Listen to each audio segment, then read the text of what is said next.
I will try to be very provocative today. You know that when we talk about atelectasis and PEEP, everyone becomes very much excited. And most of the work is the result of a great team all over the world of the Provenant investigators, from experimental to clinical work. And those of you who are interested in our activities, this is our website where all our protocols are presented in advance. So, first of all, ventilatory strategies to minimize ventilatory end injury. We have three main ventilatory strategies. The first one is with high tidal volume, high driving pressure, low PEEP, or with low or high plateau pressure. This is red. This is what we know we should not do in any patient, at least during controlled mechanical ventilation, because we have opening and closing of the atelectatic area as overinflation attend inspiration. So don't do that. High tidal volume higher than 10 or higher than 6, 7 in ARDS with relatively low level of PEEP, 5 or less should not be performed in most of patients. Then we have two other strategies. One is to keep PEEP relatively high, or in order to minimize atelectasis, and then the lung ventilated with protective tidal volume, and this is the so-called open lung approach. So open up the lung and keep the lung open. What I would like to discuss today with you is there is another strategy to minimize PEEP, so maintain some atelectasis, to maintain a sort of minimal oxygenation, and to gently ventilate the lung. And this is the so-called permissive atelectasis, and we call that close the lung and keep them rested. So try to look in a new way, no, and not to look at the past. So low tidal volume, we discussed the concept of energy today, and again, we have seen that low tidal volume is associated with less energy and less impact on the lung, and this is also associated with reduced plateau pressure, reduced driving pressure, and this is what we have discussed today. And we know from, if we mix together the studies on tidal volume, that high tidal volume is associated with higher mortality and better oxygenation, while low tidal volume is associated with low mortality and less oxygenation. So first concept, don't trust too much in oxygenation. We like to follow saturation and oxygenation, but this is clear demonstration that oxygenation is not the best oxygenation is not the target. So atelectasis do not promote lung injury. This is a study from Toronto, from the Slatsky group, published in 2004. And they look at different models here, and you see here that the group with control with PEEP, so relatively low tidal volume and moderate PEEP level, or ZIP with 7 milliliters per kilogram. But what they found is that they kept atelectasis, but without not major ventilation. Atelectasis per se were not associated here. There is the amount of inflammation in some in TNF-alpha in this case was not different. So the concept here is that atelectasis per se are not damaging the lung if you don't touch the atelectasis. Higher PEEP is supposed to decrease the atelectasis, yes, and also to reduce lung injury. This is the very famous study in '74 from Webb and Ternay, which I think was never read or misinterpreted. You have one group with low pressure and low PEEP, no injury. One group with high pressure and low PEEP, a lot of injury, and many studies follow it with the same experimental design. But here, remember, high tidal volume and lower PEEP. And this group was with the same pressure, but with PEEP. And the consequence was that PEEP was preventing injury. But really here you have lower tidal volume and high PEEP, so you don't know if it is PEEP or tidal volume. But we love PEEP, we love to reduce atelectasis, we love better CT scan, we love better IT, and so we like the defect is PEEP and not low tidal volume. But really, all these studies mix it together, high tidal volume, low PEEP versus low tidal volume and high PEEP. So it's really tidal volume or PEEP. Very few experimental studies compare injury at low tidal volume and different PEEP. This is from our group, Patricia Rocco, and we look only at the low tidal volume here. The design is more complex, but low tidal volume. Increasing PEEP in an injury lung model. When you increase PEEP, you have less atelectasis, but you have increasing hyperinflation. So the question is better to ventilate with low tidal volume, with atelectasis, so you have some atelic trauma, or is better to volutrauma, or is better to ventilate with less atelectasis, so more atelectasis but not hyperinflation. This is the issue. Is better to have more atelectasis and less hyperinflation, or is better to have more atelectasis, less atelectasis and more hyperinflation? This is the issue. If the theory is correct, we should expect that the better effect should be here, so that hyperinflation determines less injury than atelic trauma. That's right. What we found was exactly the opposite. You see, this is, for example, interleukin-6 in the lung and many other mediators, were higher when we ventilated with less atelectasis and more hyperinflation, as compared to more collapse and less hyperinflation. This is also amphiregulin, which is an indicator of the stress of the cells. So this was reproduced in big animals, where we ventilated animals with lung injury at high tidal hyperinflection point with very low tidal volume and very low driving pressure, because we removed the CO2 through the extracorporeal circuit. And the other group ventilated at very low tidal volume with very low driving pressure, but at the lower inflection point. Again, we expect less injury here as compared to injury here. But we found exactly the opposite. You see here the lung with the high pressure, static pressure, because the animals were under extracorporeal support, low tidal volume, low driving pressure, no much atelectasis. Here, a lot of atelectasis, you see here, and less aeration, but we don't discuss perfusion, which is the same, but the yellow area at the PET are the area with inflammation. And you see much more inflammation when the lung was maintained at static pressure at end expiration as compared to the lung collapsed. So the concept is the static strain due to the PEEP is more injurious than dynamic strain. So atelic trauma, in our view, is much less dangerous than volutrauma, are not the same. And these data are reproduced also by Salvatore Grasso. These are different lung injury models. Lung recruitment, you see in purple, are hyperinflation. Look at the during recruitment, how much hyperinflation. And then the open lung strategy at end expiration and inspiration was associated with a lot of hyperinflation at end expiration and then inspiration.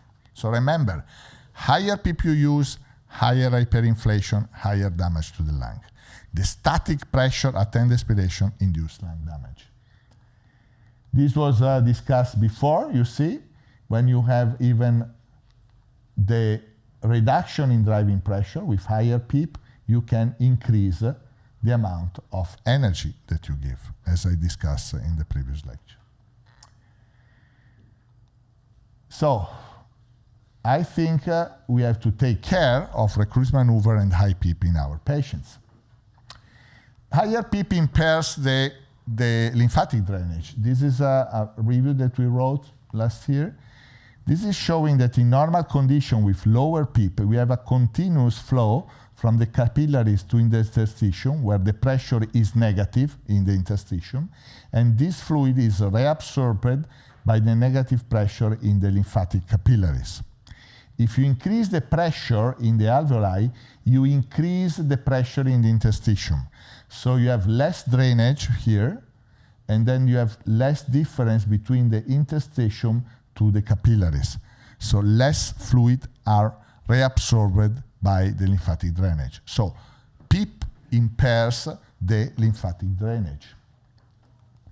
PEEP impairs the right ventricle. This is when you have low level PEEP, relatively low, or minimization of PEEP. You have alveoli open, alveoli collapsed, and some perfusion here. If you increase the PEEP, you recruit the lung, but you squeeze the alveolar capillaries. And so you increase the pulmonary artery. And in fact, at the increase of PEEP, you have an increase and impact of the right ventricle on the left ventricle. And if you want to decrease the pulmonary artery pressure, when you are giving PEEP, you have to give fluids. So when you recruit the lung with PEEP, you derecruit the capillaries. So if you want to recruit the capillaries, you have to give fluids. So if you give the PEEP, you have to recruit the capillaries with fluids. If you recruit the lungs, you derecruit the capillaries, and that high PEEP fluid yields capillary recruitment and may improve the right ventricle, but you have to give more fluids, and you reduce the lymphatic drainage. So you increase further the lung water in the lung, especially when you will remove the PEEP. What about patients? Again, back to the patients in anesthesia. 2 big studies from our team, now more than almost 3,000 patients. High PEEP means 12 of PEEP, which was the PEEP on the CT scan to have a better aeration and recruitment maneuver, versus PEEP 5 or less. In non-obese and obese patients, no difference in the complication. But as I mentioned before, there were some a little bit more, but not too much in terms of rescue. The saturation just corrected with FiO2, but major hemodynamic effects. PEEP impairs hemodynamics. And as I show you, this is a major impact. So higher PEEP, even during surgery, is not good.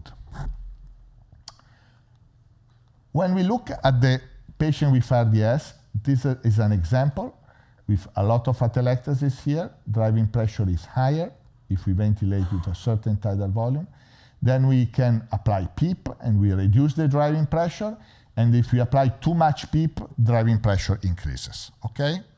So the idea is that if we set PEEP according to the best driving pressure, we get the best results.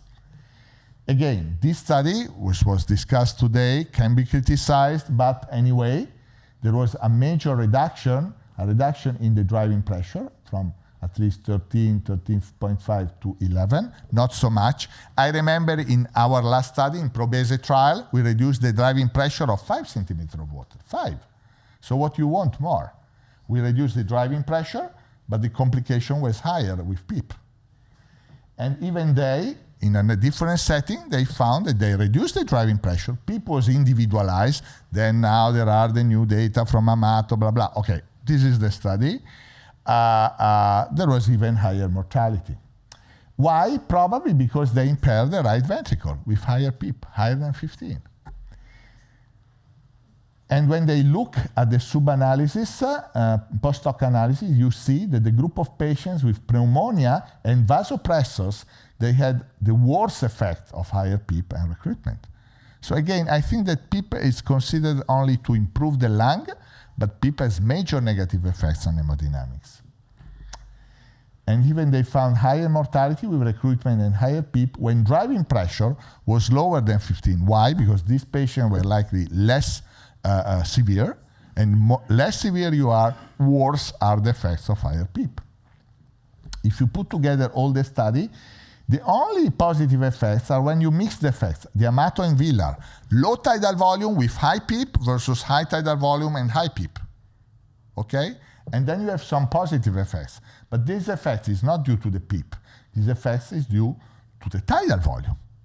When you have all the other studies with recruitment maneuver, without recruitment maneuver, whatever you want, there is absolutely no difference in terms of outcome and even more complication with higher PEEP. So keep it simple. The best PEEP is the lowest just enough for the lung and for the heart. So we developed this concept that if we use if you maximize the PEEP according to the driving pressure and the maximal oxygenation, which is the theory of open lung approach, you reduce the atelectasis, but you have a major impairment in hemodynamics, and you increase the area of overdistension. Remember, my concept today is PEEP induce injury because of the static pressure in the lung. While if you maintain some minimum atelectasis to minimize oxygenation, and you don't touch the atelectasis, minimizing the tidal volume and plateau pressure, you get better effects. Of course, if you use high tidal volume here, you touch the atelectasis, and this is dangerous to the lung.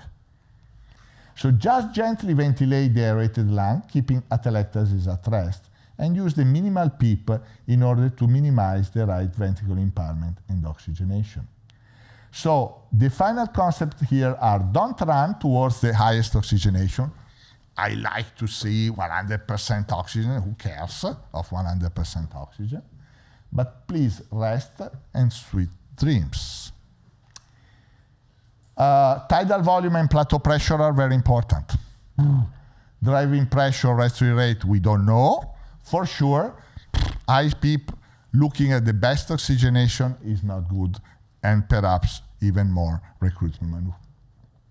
Remember, the prone position should be associated with this strategy. If you look at the minimization of PEEP on minimizing oxygenation, because this is the best way. This is data from gas tissue ratio in normal subject and ARDS. You have a more homogeneous distribution of pressures in prone. And so the prone position is the best method to open up and keep the lung open at the minimal PEEP. This is the recruitment maneuver that I like, because you open the lung without changing the pressure. You just change the regional pressure. You homogenize the regional pressure, but you don't change the pressure in the alveoli. That's the difference. So conclusion, again, back. These are the patients that we don't need to use excessive level of PEEP and eventually to use non-invasive ventilation. Again, I remind you, my alarms are on tidal volume and respiratory rate. Back to the RDS patient, when patient PO2 less than 150, you see the positioning here, prone position, because we have to ventilate, in my opinion, with low tidal volume, and to adapt this tidal volume again on driving pressure. If at 6 we have driving pressure higher than 15, we should reduce further tidal volume up to 4 milliliters per kilogram. That's why I like driving pressure, to titrate tidal volume, not to titrate PEEP. We have to minimize the respiratory rate. It can be 20, 25, 30. You see, I don't use the terms high or low. I use the term minimize. This, I think, something that is very important. To minimize the plateau pressure at 25, 27 and driving pressure according to the tidal volume. How to set PEEP? I think we should set PEEP according to the minimal saturation, 88, 92. Why to follow 97, 98, 99, 100? Why? We just increase the possible damaging of the pressure. And this means that even we can have 15 or even 17 in some patients if we need. So we are not talking about high or low. It's the minimal PEEP to achieve the minimal saturation. We don't use anymore, very, very rarely, the recruitment pressures because they further can injure the lung. Prone position, as I show you, has to be matched with this because I show you that prone position is the best method to recruit the lung. I like this recruitment, but not with PEEP. So minimal PEEP with prone position. But we learned that prone position is used in 13% of RDS, and even in patients with ECMO centers, they use in less than 20, 30%, which is an shame to me. We try to minimize as much as possible neuromuscular blockade agents. I like very much the last study from the United States. It was presented this morning. And I think here we have to learn more if we should use assisted ventilation, even probably this number should become 100 in the next future. So patient up to 100, first attempt should be assisted ventilation.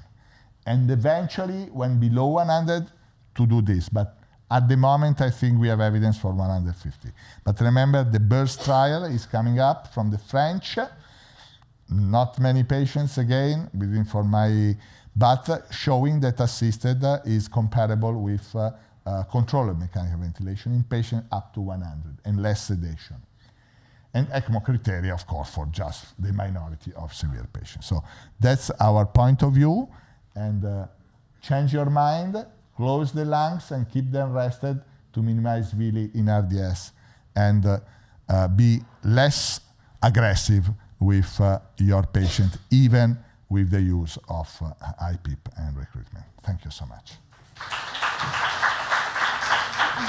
I think, though, I'm probably the wrong guy to be talking about this because I don't use PEEP and I don't use recruitment maneuvers. But short of that, what I want to do is just maybe try to think about things a slightly different approach. And for those of you who don't know, this is actually a review article. I think it's actually very well balanced by Professor Pelosi. It's actually very good. Now, most of it, I would say a lot of it I agree with, but there's a few things that I would not agree with, certainly for the sake of a pro-con debate. So this is my position, actually. I think we should not let the lung ever collapse. We should keep normal lung volume. You know, the lung's biology is actually dependent on a lot of gas. Surfactant, type 2 cells don't work without oxygen, without air. You know, that happens to you, your very first recruitment maneuver when you were born and actually took your first big breath. That's an important idea, is keep the lung healthy. You know, I'll just tell you a quick story. Medical students in our lab, they were looking for a summer project last year. So I asked them to look at energy of breathing during extreme exercise. They presented this at SCCM as an abstract. So the work of breathing in joules is 19 times higher in strenuous exercise than any of the ventilator injury data. If you correct for tidal volume, it's about 150 joules. So obviously when you're exercising, your tidal volumes are 4 liters, transpulmonary pressure of 38. These are studies that were done with exercise physiology. So what I want to say is that we look at the ventilator as the truth. And that's not what we're treating. The real critical physiology is unfolding in the lung. It's the lung that we're damaging, not the ventilator. So we need to protect the lung. So I think if we don't understand what's going on there, how can we talk about strategies? How do we know what's the right strategy? And I would argue that there's a lot of things we simply don't know. We've made some assumptions. So for the moment, we'll go to an alternative universe. Everything will be fine in a short period of time, so don't worry about it. But I think if we just relieve ourselves from ventilator strategies for one moment and just try to understand what we know and what we don't know about this. So let's just start with the baby lung concept. The baby lung concept's more than 30 years old now. It's a great concept, great idea. But as all ideas, we need to consider whether things need refinement. You know, for example, the studies done here, the first study was actually done in '87, published in several patients, and rightfully so. We were looking at x-rays and trying to take a 3-dimensional object. I would actually argue a 4-dimensional object, because it's not static. So when we look at CAT scans, we have some limitations. These are static images. They actually can't give us the subvoxel data we need at the alveolar level. So in other words, we don't know what's recruitment by CAT scan technically. You don't know that. For all you know, you're blowing up the duct. Nothing to do with alveoli. It doesn't have the resolution we need to make these determinations. So it's important to consider that. And then of course, we have this sort of anatomy that's always been broken down: non-dependent, healthy lung, protect the normal lung from over-distension, right? That's the baby lung idea. And I actually agree completely with Dr. Pelosi. Do not mess with the collapsed lung. You either recruit that lung or keep it stable. As soon as you start penetrating, and remember that the studies have never really separated dynamic from static well. There's no way you can go to 12 mLs versus 6 mLs without perhaps penetrating. Maybe there was no overdistension. Let's just say for a minute, 12 mLs did not actually produce overdistension. What it did was penetrated into the allostatic lung and created unstable inflation-deflation cycles. Maybe that's a possibility. At least we should entertain that. Because short of actually looking directly at the alveoli, we have assumed, because the ventilator in an animal lab says 30 mLs per kg or 70 mLs per kg, that we're overdistending the lung. I'm not sure what happened here.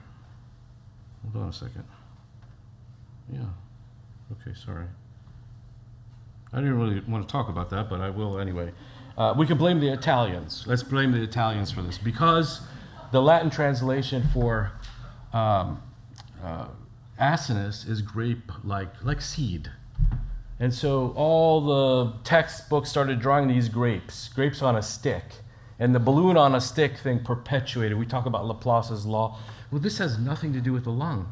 The lung doesn't look like this. The lung looks completely differently. The lung is actually a shared wall structure, and it's actually very resistant to overdistension. Because when you apply pressure, it essentially equalizes. Now, in our lab, this was done many years ago. When you guys take a big giant breath, you don't actually increase your alveolar size. You increase the number of alveoli. Actually, this has been reproduced. This is looking at in vivo microscopy. So we always go ask the alveolus. When in question, ask the alveolus. Or recently, hyperpolarized MRI, which can give you subacinar views, it also confirms that the major mechanism of lung inflation, normal lungs, is recruitment. So anisotropic volumetric growth of the alveolar space doesn't occur. As the lung inflates, the neighbors sort of keep everyone in line because of the architecture of the lung. It is not individual sacs of balloons. It has nothing to do with a balloon on a stick. That's important, because if we get the anatomy and physiology wrong, then a lot of our premises are really quite inaccurate. Here's the MRI I was talking about. Sorry, I'm going to go through this very quickly because there's a lot to cover, actually, to put forth an idea that challenges our sort of assumptions. But that's really what I want to try to do. So this is a study from our lab again. And so here's control, normal lung. 6, 12, 15. Look at the alveoli circle. No change in size. The lung doesn't, and in fact, it takes, to actually injure a human lung, a healthy human lung, you need 30 to 70 mLs per kg. So what is it about the normal lung that is so resilient to injury? I think it's a reasonable question. So of course we've been doing a lot of this because, again, I would come back to define the problem. The solution is likely to be easier. I don't really know what the right solution is, but I can tell you that when you look at the normal lung, this is what it looks like. It barely moves between inspiration and expiration. It's just a sea of alveoli. Now, we have, in this article we wrote for the Journal of Applied Physiology, we've taken these things and we've tried to make them, and these are all downloadable, by the way.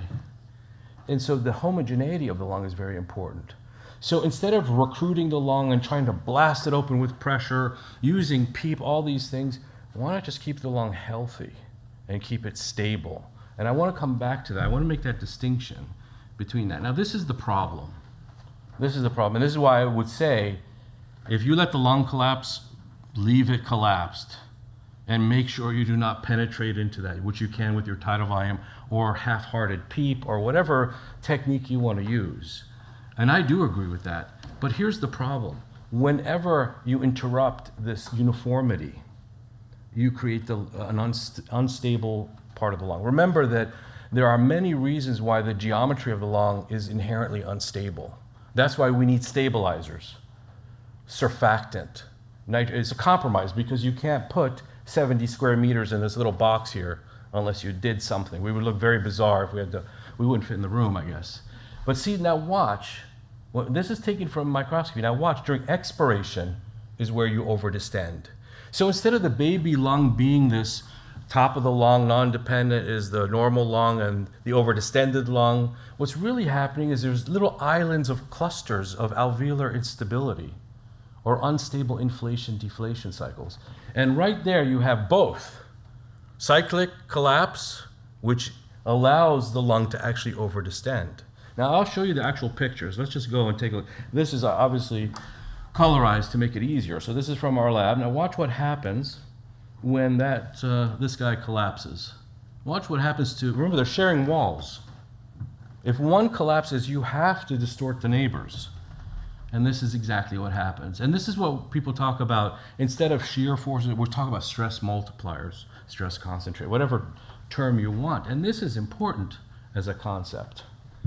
Now, it's not enough to show you this. Let's see what else is telling us that this unstable inflation. Again, I'm not going to say recruitment. I'm going to say unstable inflation. And again, I would point that what we really need to do is consider whether somehow what you do on the ventilator, for example, so you come up to the ventilator, you turn down the tidal volume. Is that what you get in the lung? Or could there be 3 other consequences of you turning down that tidal volume? Because obviously there may be more than what you just bargained for. So one of the things that in some of the later studies, and again, this is looking at a better way to examine the anatomy of the lung and actually to make it more temporal. In other words, we need to remember this thing's moving, right? It is not the image of a CAT scan. There's a temporal relation. It's not just spatial. We need to understand the temporal relationship. We also need to understand how these things evolve. So when you see a CAT scan that's typical of the baby lung ARDS, how did it get there? How did it evolve to that point?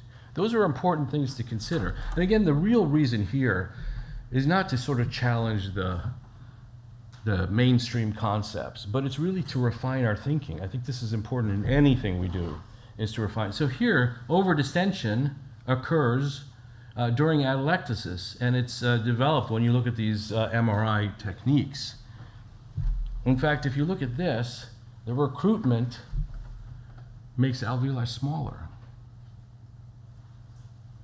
So here we have alveolar recruitment associated with smaller air spaces. Now remember, this is hyperpolarized MRI, so basically you can get down to the small airways. You're looking at the signal at the small airways. So this is much more sensitive than a CAT scan, which is really limited to the ducts. In fact, here's just a quick thing. Watch when this lung expands here. Because it's connected, the other one gets smaller. I don't know if you saw that. Did you guys see that? Was that too fast? Let's play it again quickly. Now watch what happens here. You see how it gets smaller? Those are connected. So the question is, do you do that? Now, what happens if we use low tidal volume strategy? We induce a mild injury, and we look at the distribution of the injury over time. So now we're just going to try to understand this a little bit more. So this is a model where, again, now what we're going to use is paired CAT scans. This is actually a technique to improve the resolution, the temporal resolution. What I mean by that is end inspiration, end expiration, and you're looking for the change in a particular region of the lung. So you're identifying that region. And what you're trying to do is understand whether it's gaining air, losing air, and whether it's doing that cyclically. So this is the result of the study. Now this is a 24-hour study. That's important because many studies, some of which I'll show you, are 2 hours, 6 hours. That may not be enough for us to really understand what's happening. But let's just take a look here. So use of the current principles, protective, do not protect worsening lung strain, and there's a distribution in the first 24 hours of mechanical ventilation when you're supine. Lung injury progresses, tidal strain are increasingly distributed to regions that are relatively high aeration. In other words, could the atelectasis be driving the overdistension in the non-dependent part of the lung? At least this is what this study says. And these things are associated with the potential to create more inflammation and expression of stretch. They measured a bunch of things in this. And what they're asking for here, or is recommending, is making the lung like a normal lung. It's homogeneous and it's stable inflation. It's not unstable inflation and it's not heterogeneous. We all know that that's one of the problems we fight with. Just think about the fact that when you send a ventilator breath down this heterogeneous lung, we expect to control that column of gas. can we really control that column of gas? Or is the lung dictating what happens with that column of gas? So here's prone positioning. Now remember, prone positioning has nothing to do with oxygenation. In fact, when you look at the benefit of prone positioning, it had nothing to do with the PO2 ratio, PF ratio. The people that survived didn't have a higher PF ratio. Now we use it when people are extreme for hypoxemia, but what if it's a way to recruit the lung and do away with these unstable areas of inflation, deflation? So if you look at the CAT scan here, this is after injury.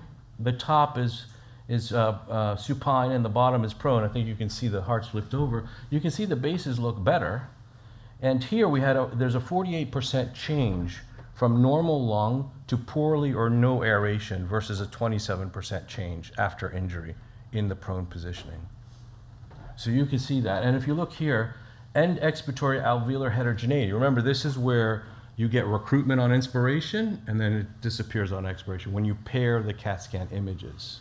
So again, it's remarking to this. If you look at the bottom there, the gray, is there a printer? Pointer? Oh, here it is. Okay, sorry. So if you look here, this is the prone patient, prone animals. These are sheep, by the way.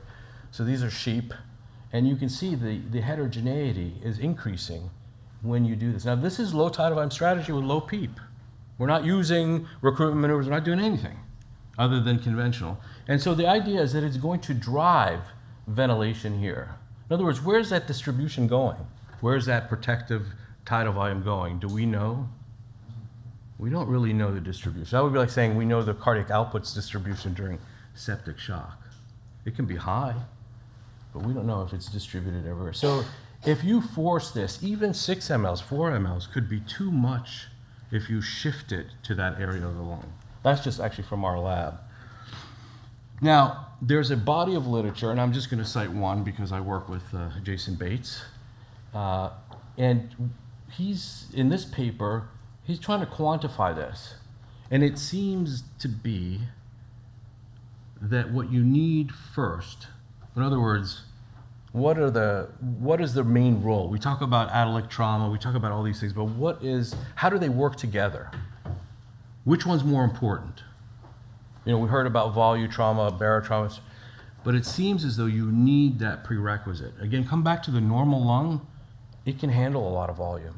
Even when you think about the bigger tidal volumes, when the lung is healthier, it can withstand a much bigger tidal volume. It's really when the lung gets diseased and it has heterogeneity that becomes a problem. So it seems as though maybe everybody's correct, but you need a proper sequence. So you need to create the unstable inflation. That's going to create these little islands throughout the lung, not distributed just sort of radiographically by CAT scan, dependent, non-dependent, but entire areas. And certainly older papers have looked at this, where the atelectatic area is driving the overdistension. Now let's take this a step further. Now we're going to look at this paper. This paper is actually trying to look at where you have stress concentrators. And this is actually using Berlin criteria, but the first patient is normal. And these areas here highlight, these false color images highlight the areas of increased stress. And of course they highlight because the tissue is different. So it's around the pleura. In the normal lung, there's nothing in the parenchyma because mechanically the tissue is the same. It's really when you have different tissue that responds differently to force or energy that you have this. So here, as you go from mild, moderate to severe ARDS, you see the stress concentrators and the inhomogeneity is really throughout the whole lung. It's just progressing into this. And certainly we know that patients can progress. It doesn't mean that you're mild, you're going to stay mild. And so it can certainly progress. So if we come back to the hyperpolarized MRI, and again, the advantage here is that you can see things that, there's another paired CAT scan. So this is normal. And again, what I mean by paired CAT scan, here's a voxel, and we're looking at a very small area. And in normal end inspiration, there's really no change. When you go here, from end inspiration to end expiration, you get this parametric response map that shows areas where you're changing the Hounsfield units. And that's suggesting that there's a transition between end inspiration and end expiration. So again, we're talking about unstable inflation. So here, you can see this is actually a group of patients. So these are 9 patients. They did a lot of studies on rats and pigs, which I'll show you. But these are survivors and non-survivors. And just to give you a sense, the red here is severely injured lung. It's actually not changing. It's not normal tissue because it's not full of air, but it's not actually changing during the paired CAT scans. The yellow areas and the orange areas are what they call areas at risk. In other words, they're going through unstable inflation-deflation cycles. And of course, the green is healthy lung. So these are the patients that survived.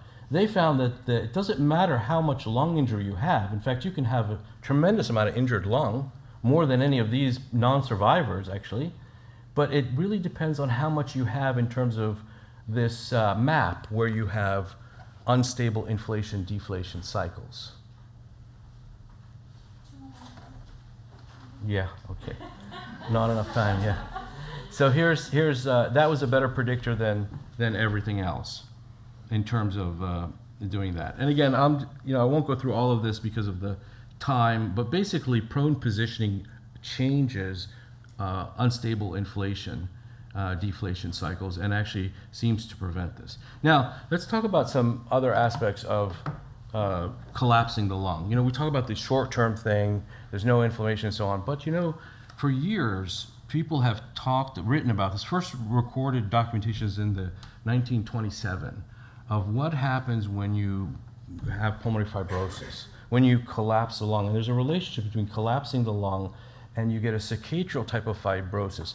Generically, it's called collapse in duration. And actually, it's one of the main mechanisms of pulmonary fibrosis. In fact, when you do paired CAT scans on people with pulmonary fibrosis, there's healthy lung hidden behind the fibrotic lung, even in people who have had long-standing pulmonary fibrosis.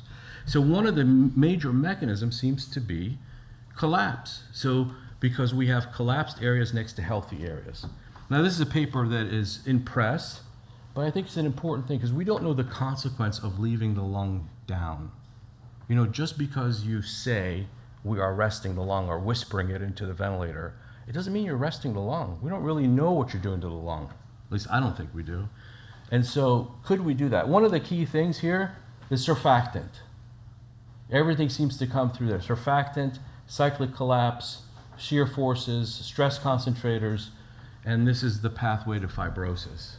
And so can this happen as actually lung injury? Now, I can tell you in the United States, we're doing a lot more ECMO, and we're having a lot of people that, because the technology's improved, that are still alive, but their lungs aren't working.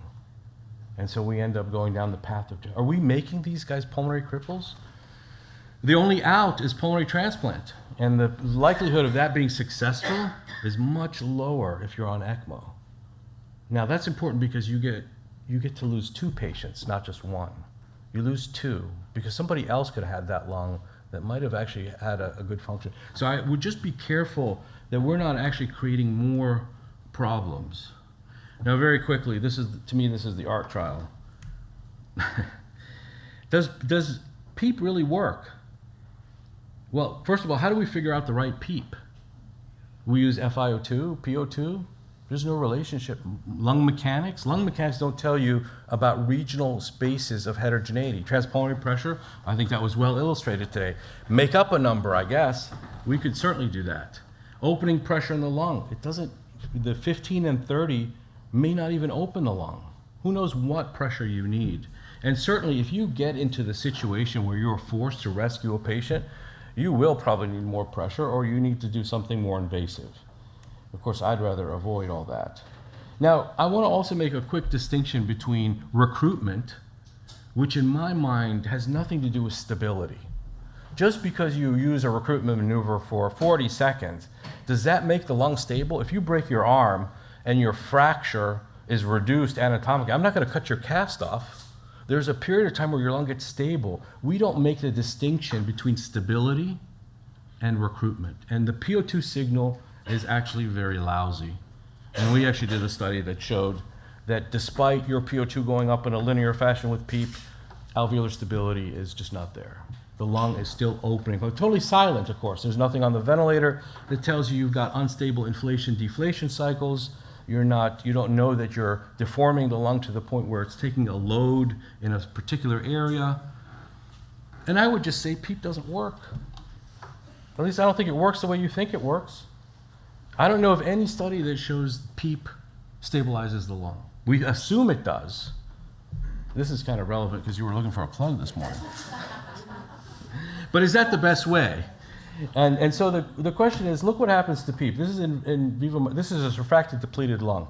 And watch what happens when we use our beloved 5 PEEP here. Anytime now.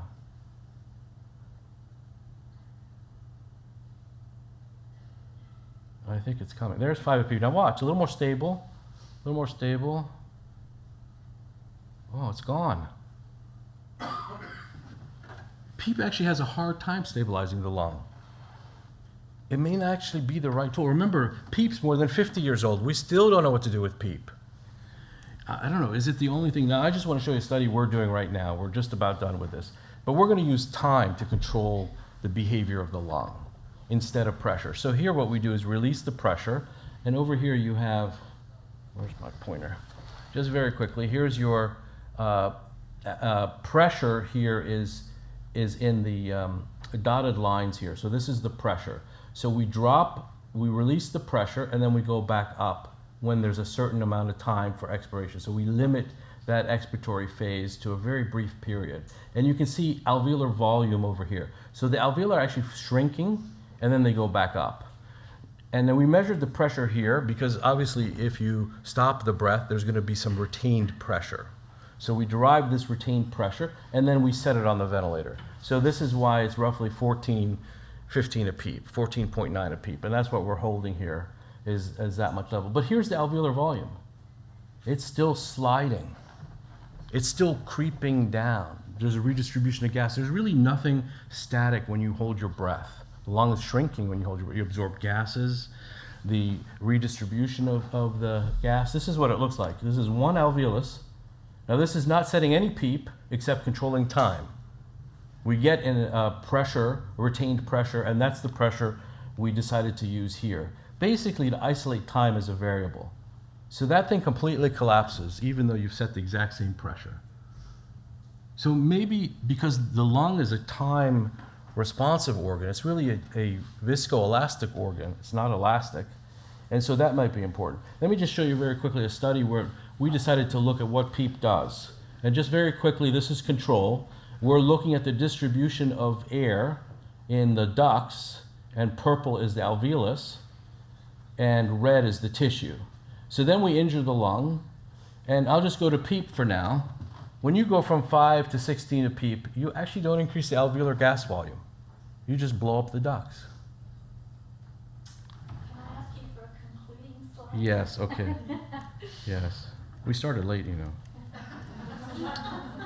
Okay, so so basically, PEEP drops the resistance. And so we use it in diseases like COPD, which have a very low elastance. And if you drop the resistance, that's good. We want to empty the lung. But what happens if it's a disease with high elastance and we drop the resistance? Could we actually empty the lung? And actually, look, with ZEEP, you get better movement. You don't empty the lung as fast as if you set PEEP. Now, I will end, I promise. I'll just find the last thing here. Just on lung water. I agree, that's a lymphatic that's completely collapsed with PEEP. Low tidal volume strategy. That's time control where you're trying to stabilize the lung. Lymphatics are huge and dilated. All the edema is around the airway, which it should be because that's where the lymphatics are. It's not in the tissue like it is here. So I think there's potentially other ways of keeping the lung stable and actually not letting the lung get to that point where you have to re-recruit it. I'm actually against that. I think that's kind of a failure. And of course, keep your patient breathing and minimize the time on the ventilator because the ventilator is really not your friend nor your patient's friend. So I think I'll conclude there.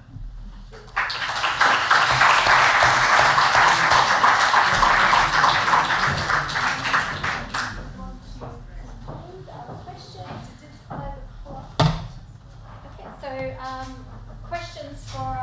this. Are you convinced? Who's convinced? What a few converts here? Well, hopefully it's not a convinced thing. Hopefully it's just a think about things thing. Yeah. I mean, I certainly would hope that it just gives people a little more time. If you want, we can have a little bit, Sure.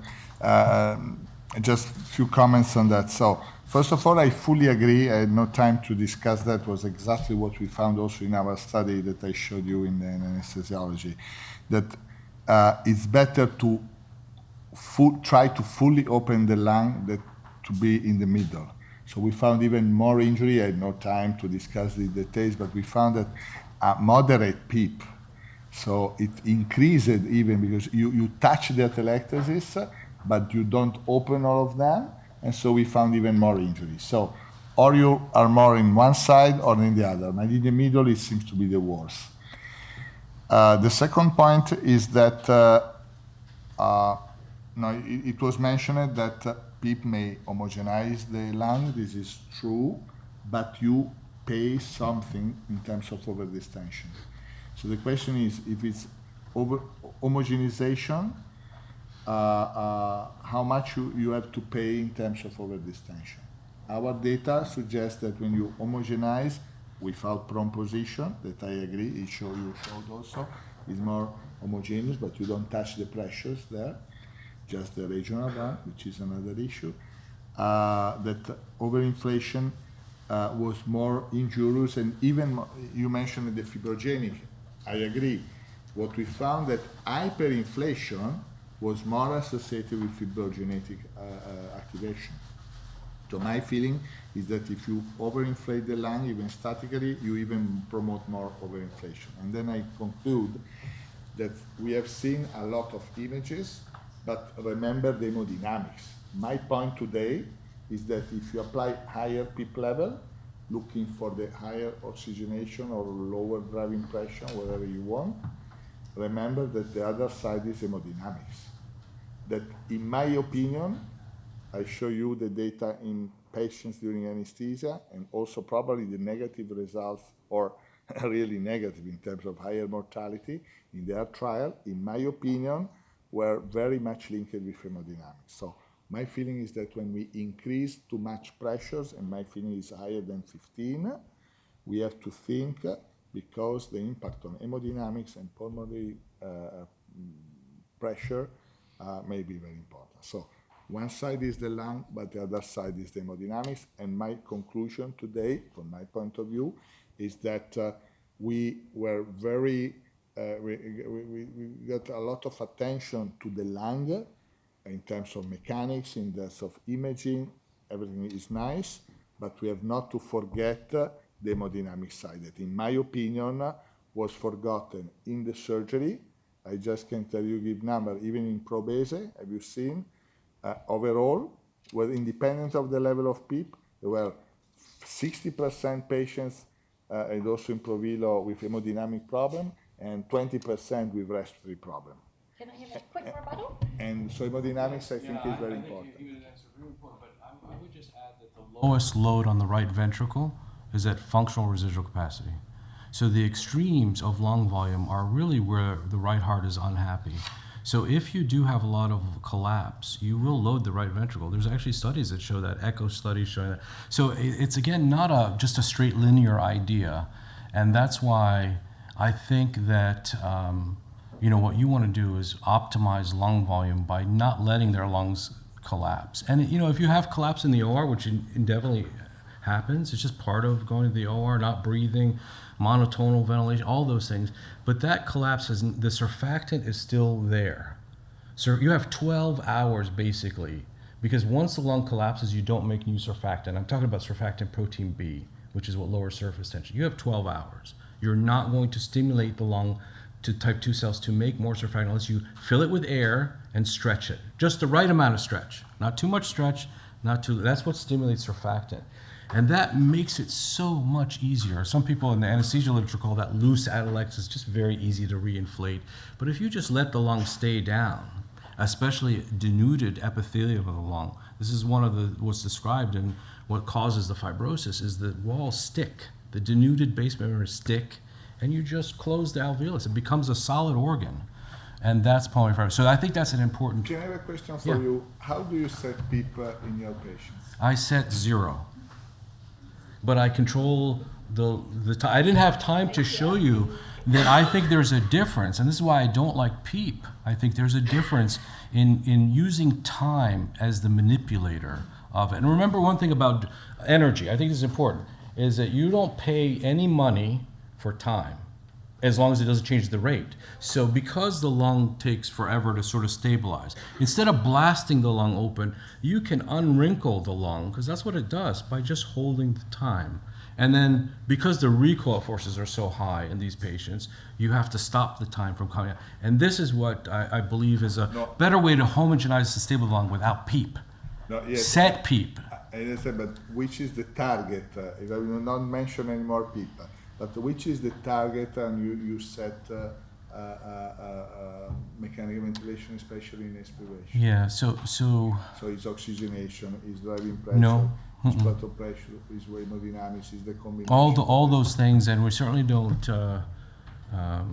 we don't want to get into a rescue situation. At least that's my preference. Obviously, sometimes we're forced to, but the same philosophy applies. And I would just say that, and again, it's a little bit hard to talk about here, but because we're talking about increased elastance, anytime the lung collapses, you have increased elastance. That's what happens. The recoil forces increase.